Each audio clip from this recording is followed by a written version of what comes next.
the paper trail segment of Woundwire. My name is Tony Turner, and I am Executive Director of Enrich Advisors. And I am joining you today via Skype from our corporate office in Woodlands, Texas. Well, it's truly happened. Those of us who work in healthcare can finally get rid of all of our ink pens. And whether we like it or not, electronic health records are here to stay. So today I thought we'd talk about some of the benefits that we can expect with electronic health records and also some of the compliance issues that revolve around them. Certainly there are a lot of benefits to be gained in legibility as well as the accessibility to a patient's record and documentation.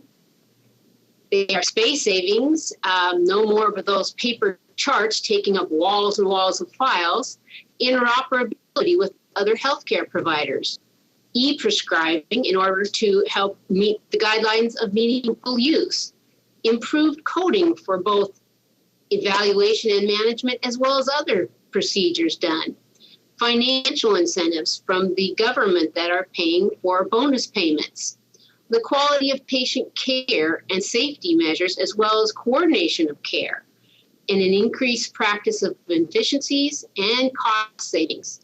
Also, an improvement of accuracy of the diagnosis and health outcomes that can be useful for use in studies as well as clinical trials.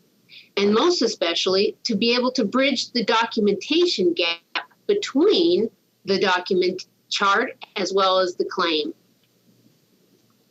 So let's also talk about some of the concerned issues with compliance when you utilize an electronic health records. That these are unique to using electronic records and need to be revisited in your policies and procedures as well as disseminated amongst your staff. Certainly there's a privacy and security issues that are unique to patient documentation.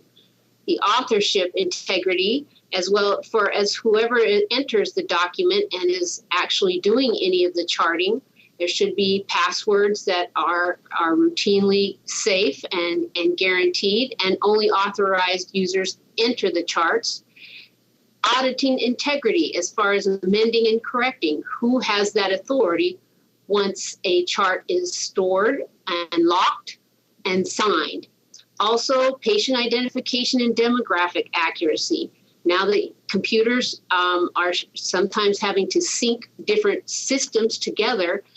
It's important to make sure that accounts and information is entered accurately.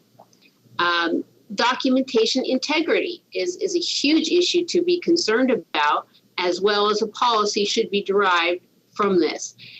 Copying and pasting records from old patients or published material and then inserting them as at will is certainly a concern, as well as automatic roll forward that make it more convenient to not have to actually document new information. These can definitely be medical legal concerns in case, and also cause safety concerns for the patients in treatment. Certainly storage of the medical record is a new concern now that we are off of paper, because transferring them, the records that you have generated, as well as locking them, and who has that access is certainly policies that need to be devised. And designating what elements of the generated documents are going to be considered part of your hospital's legal medical record. You definitely want to make sure that only after someone has signed a documented chart that someone from the HIMSS department has access to edit and correct in an electronic format. Meaningful use is an issue that most providers have heard about because we are full into stage 1 now of meaningful use, and the requirements are mandatory in stage 2. And they are also being implemented, and physicians will begin to receive penalties in 2014 already if they are not in full swing with meaningful use. And so if you are still on paper, you're definitely behind the game in meeting these compliance standards.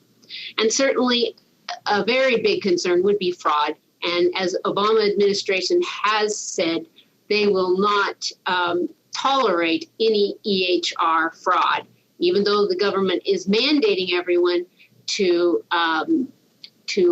adapt an EHR program in their facility. They will not tolerate any ways to upcode or clone notes. So you can be sure that the government will certainly have these types of issues on their radar, and your policies and procedures and education programs should include that, reflecting of that. Remember, technology tools for records don't come with pre-written policies or rules. So just because you've contracted with a vendor, you still have some homework to do on the inside.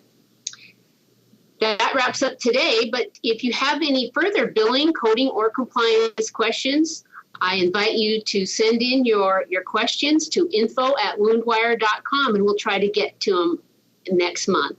And so we'll see you next month on Woundwire Paper Trails.